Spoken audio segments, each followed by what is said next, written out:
a conversa aqui agora é futebol. Vamos falar do velho e bom futebol. Nesta época, então, se está falando muito sobre futebol, né? Muitas coisas legais aconteceram ultimamente, outras nem tanto, mas tudo bem. Estevam e Pedro. Estevam é o novo preparador de goleiros, treinador de goleiros do Real. E o Pedro é o cara que faz aqueles guri correrem direitinho, como tem que ser. Conta pra gente. Tentamos, né? Fazer eles correr, né? Ajudamos eles a correr, né? O que é melhor, trabalhar com um jogador já experiente, não, ou com um jogador jovem? Bom, a gente tem que saber que são coisas diferentes. O foco também é diferente. No jogador experiente, tu busca o resultado. Então, tu leva ele ao máximo. Ao jovem, tu tem a possibilidade de formar ele, de aprimorar ele. Então, pensando em longo prazo, é muito legal tu formar, tu ajudar jogadores a se desenvolverem, né, a chegar num patamar alto, né? Desenvolve um padrão. Desenvolve o padrão, qualificam, né? Daqui a pouco estão em grandes equipes nacionais, internacionais, né? E o profissional com mais veterano, com um profissional mesmo, é o resultado, né? É tu trabalhar para chegar ao lugar que todo mundo quer. Conseguir títulos, conseguir grandes campanhas, né? Então é bem diferente. Como eu vivo futebol e eu passo por todos os processos, para mim é bom estar no meio. É bom estar no meio. É bom estar no meio. São formas diferentes, mas o prazer é o mesmo. Que maravilha. Estevam, tudo bem? Boa noite, tudo bom, seu Cláudio? Boa noite. Estevam, o goleiro, coitado do goleiro, a mãe do goleiro sofre uma barbaridade, né? A mãe do preparador deve sofrer também, né, depois, porque é o responsável pelo goleiro. O goleiro é uma parte sensível dos clubes, brincadeiras à parte, né? O goleiro é o cara que, quando tudo falhar, sobrou ele. Eu digo que o goleiro ele é o principal responsável em proteger o gol, né? Ele é o principal responsável pela parte defensiva do time. Então, pra mim, o goleiro ele é diferente. Primeiro que ele já usa uma roupa diferente. Ele tem um treinador só pra ele e ele é o único jogador que pode pegar a bola com a mão. Então, só por esses pontos ele já é um jogador diferente. Se for ruim, não tem explicação. Hoje em dia o goleiro a gente se forma, né? Consegue formar um goleiro. E diferente do jogador de linha que cada vez mais o processo exige que ele tenha uma certa habilidade. E o goleiro tu consegue trabalhar, desde que tenha um bom cognitivo, porque parte coordenativa a gente consegue trabalhar, né? Coordenativa, tática, técnica. O goleiro é aquele cara que fica de olho no jogo todo, tipo técnico lá, só que o técnico na lateral e ele no fim, né? No fundo, né? O goleiro ele tem uma visão privilegiada do jogo e digo que o goleiro ele tem que ter a parte tática bem alinhada. Ele tem que ter uma leitura boa de jogo para conseguir passar para o time essa visão, né? O goleiro observador não toma gol por qualquer coisa. Não, e se ele estiver bem posicionado, melhor ainda, né? Qual é a parte mais frágil de um goleiro? Fisicamente? As mãos? Física? Os goleiros, às vezes, parece que eles aumentam de tamanho, né? Porque o cara espicha, né? Que é uma loucura. O goleiro tem muita lesão de ombro, cotovelo. Eu acho que talvez sim, seja uma parte mais. Mas acredito que mental. Mental é muito importante. Se o goleiro tem um mental muito forte, ele diferencia. E eu acho que. Até estava comentando com o Pedro hoje, o goleiro ele precisa muito da parte mental alinhada com o cognitivo e ele trabalha muito isso no jogo. O jogo do goleiro ele é muito mais mental, né, do que propriamente física.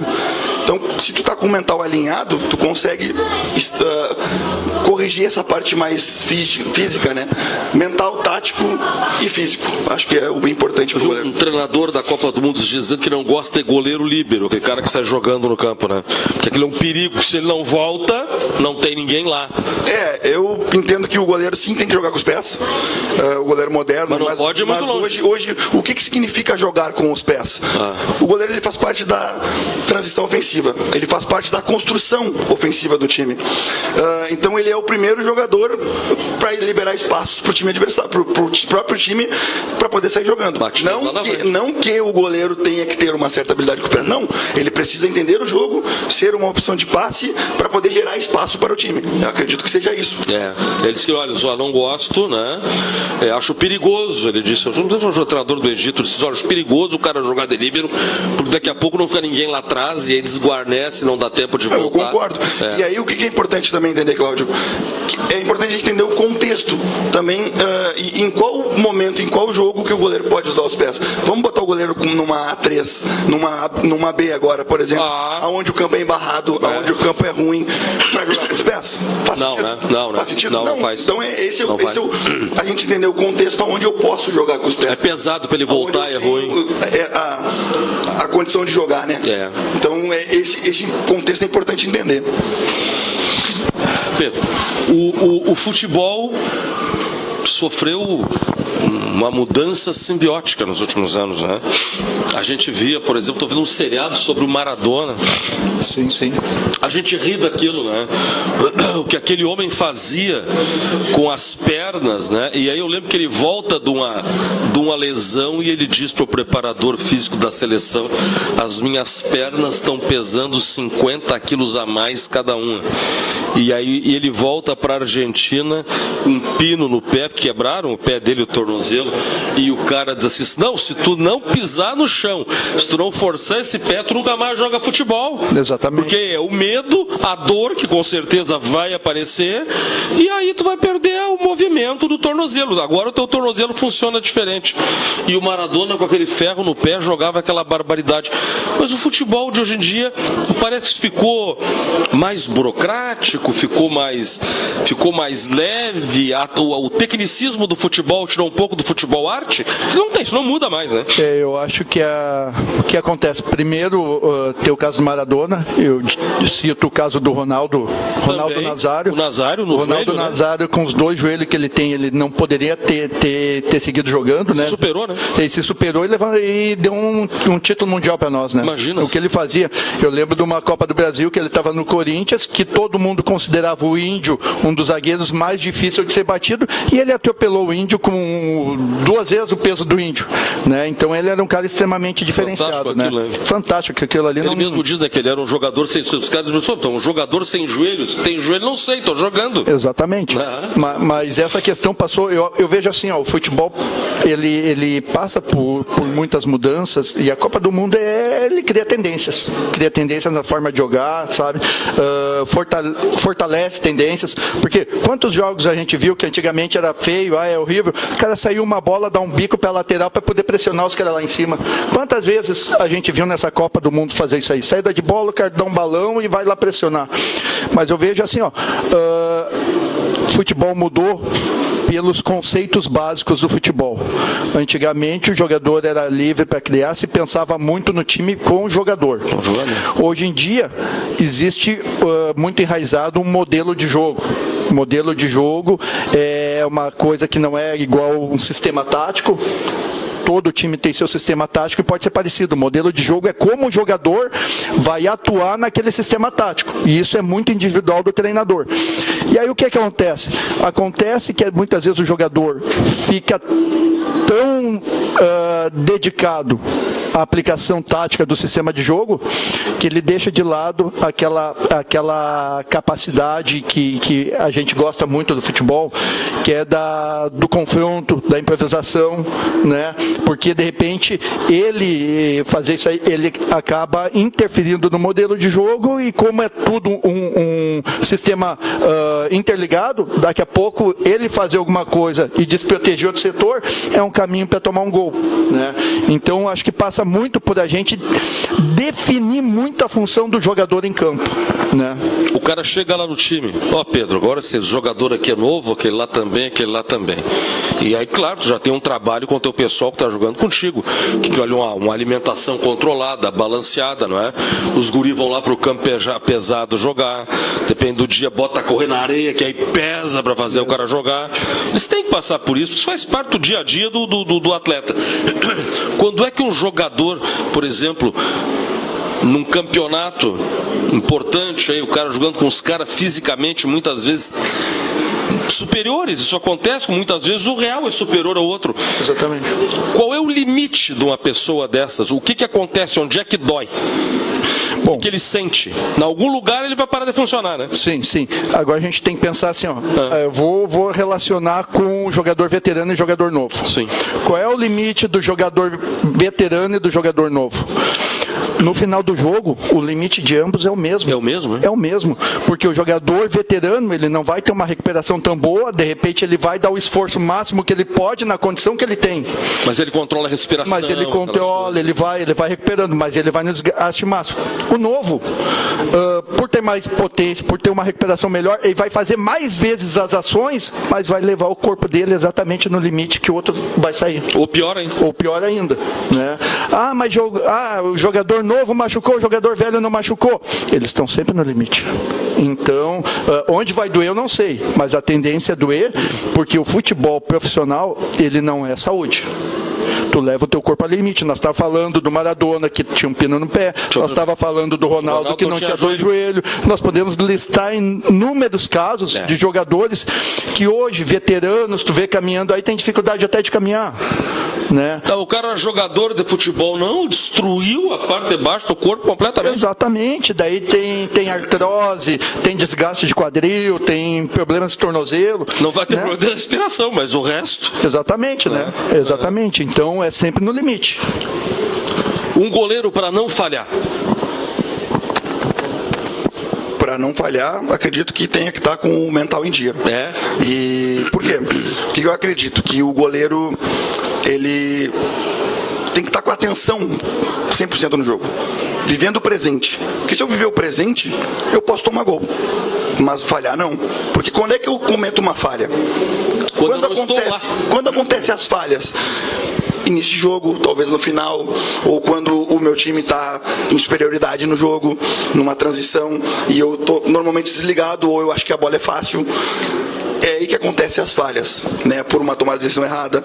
Mas se o goleiro de alta performance, de alto rendimento, ele está ligado no jogo, atento no jogo, ou com a confiança boa, dificilmente ele vai falhar. Dificilmente vai falhar. Então acredito que a falha ela acontece por alguns fatores. Um deles é a falta de atenção, outro a confiança, e tudo está no mental. No mental. Quantas horas treina um goleiro de alta performance por dia para a gurizada que está pensando em abraçar essa fácil posição de um time de futebol, né? Hoje em dia o futebol ele mudou, né? Ele não é mais aquele mesmo treino de exaustão onde vomita, vai até o final e vomita, não. É como o Pedro falou, a gente periodiza o trabalho, né? Depende do dia, depende do trabalho, né? O treino de força ele vai em média ali 45 minutos, 1 hora, né? Até porque o treino do treinador de goleiros ele tem que estar linkado e aliado com o do treinador. Falando agora de profissional e do nível da sub-17 para cima, a gente tem que encaixar o goleiro no modelo de jogo do treinador. Então, eu preciso estar alinhado com o meu trabalho, voltado ao do treinador. Cada treinador vai querer uma coisa dele. Então, preciso estar encaixado conforme a tática. Também entender qual é a competição, né? E passar para o meu goleiro isso. Ele entender a sua competição. Ele entender o perfil da competição. Por exemplo, hoje no trabalho, veio algumas perguntas, né? De bola aérea, pé fechado, pé aberto, como que eu trabalho? Aí eu disse, faz o contexto aí agora do campo. Campo embarrado. Tem vento. Faz a análise do vento, porque essa decisão do vento vai determinar onde você vai estar para fazer a leitura da bola, de posicionamento. Então não é uma regra. Tem sim as suas estratégias, tem sim as suas táticas, mas isso não é uma regra, né? E aí também tem vários tipos de perfil de goleiro. E aí eu preciso encaixar o meu perfil dentro do jogo. Eu pedi para o Paulo aqui do Real tirar as luvas, uma vez mostrar as mãos dele. O Paulo tem mãos de pianista. Entendeu? Para ser uma raquete, não é? Mas quando fecha a mão, se vê que as mãos são diferentes, porque aquilo cria uma musculatura. Existe um treinamento específico para as mãos? Ou para essa parte do braço? Eu acho que é natural isso. Trabalha, mas não é uma coisa assim específica, não. Eu acho que talvez pela repetição, né? Porque goleiro é repetição. Tu vieste da onde agora para o Real? Eu estava no Monson. Estava no Monson. Eu fiz a Série A com o Monson, do Gauchão, as últimas 4 partidas com o Arilson. E agora participei da Copinha. E agora vem pro Real. E agora vem pro Real. Assumi esse compromisso aqui de um novo projeto, né? E poder ter a oportunidade de ajustar a base também, né? De trazer uma metodologia nova para a formação também. Outro pensamento para construir a base também com metodologia, um trabalho sério, não só profissional, mas além do profissional ter uma estrutura de trabalho na base. É outra abordagem, né? Outra experiência. O futebol vive muito disso, né? Sim. Tu, Pedro, faz tempinho já que tá aqui na casa, né, Pedro? Eu vim numa situação digamos assim, de coincidências, né? Eu vim para a Copa São Paulo. Eu conheço o projeto há muitos anos. Eu fui o primeiro preparador físico do Fernando, o diretor no Juventude, fui o último preparador físico dele no União Frederiquense. Não tá jogando nem baralho mais agora. Não. No União a gente fez assim, ó. No União eu cheguei, ou tu encerra a tua carreira, ou eu encerro. Nós dois não podemos no futebol. Então daí ele acabou encerrando e virou um grande diretor. Né? O Fernando é o diretor. Né? Então eu tenho uma amizade, eu conheço esse projeto, eu enfrentei muitas vezes. E eu vinha saindo estava acabando o meu contrato num clube e eu me propus a vir aqui visitar eles, que são meus amigos pessoais. E eu chego, se tu tá vindo visitar, nós estamos precisando de preparador físico, então vamos com a gente para São Paulo. Já fica aí. Né? E daí, conversamos, valores a gente nem falou. Não, tu quer e eu vou, pronto. E aí vim para cá, fizemos a Copa São Paulo, né? E fiquei nesse processo todo. E é um baita projeto, né? É um projeto grande, né? É um projeto que aos pouquinhos ele vai se firmando, né? Muito complicado o futebol, né? É muito difícil fazer o que a família Sena faz, que é assumir um clube, é montar um clube e eles gerenciar tudo. É verba, é dinheiro, é gasto. Se fosse né? assumir era barbada, eles começaram o clube do zero. Exatamente, eles fizeram. Morando no Havaí, numa boa, com o dinheiro que eles já botaram nesse projeto. Exatamente, é um gasto alto, né? Gasto alto. Mas isso é o prazer de fazer alguma coisa que se goste. Né? É um projeto. Exatamente. E a gente fica feliz em participar desse projeto, né? Seja bem-vindo. Muito obrigado. Vamos lá, vamos pra cima, vamos tentar subir o clube. Não né? podemos tomar gol. Vamos lá. Tá. Na verdade, tomar gol é consequência, né? Porque qual é a graça do futebol? Viu? Essa mesma conversa do goleiro, que é o pai do goleiro. A graça do futebol é o gol, né? Mas a gente vai tentar evitar o máximo. A graça fazer do força futebol para não tomar gol. Eu já acho assim, ó, ele fazendo o trabalho dele bem feito e o goleiro não tomando gol, o pior, nós fizemos uma campanha boa. Saímos invicto da competição. Garcia, foi tu que preparou o meu goleiro, né? É tudo contigo. Agora a gente tenta pra frente, pra trás tu garante. Que coisa boa. Vocês conheceram agora um pouco da estrutura por trás do Real, com homens extremamente experientes e competentes. Não é? Agora, o que temos que fazer é ir para o estádio para gritar pelo Leão do Litoral. Porque profissional não falta, projeto não falta, coragem não falta, equipe e equipamento não falta, não é? Então é isso aí. Agora é só nós ir com o Senna lá, porque o Senna sempre sai bem alimentado do estádio. Ele está comprando unha chinesa para roer, porque as dele acabaram. Até porque nos treinos ele também rói as unhas. Então muitos dias roendo as unhas e poucas unhas para tanto treino. Não gasta tesoura para cortar. É isso então, até o próximo.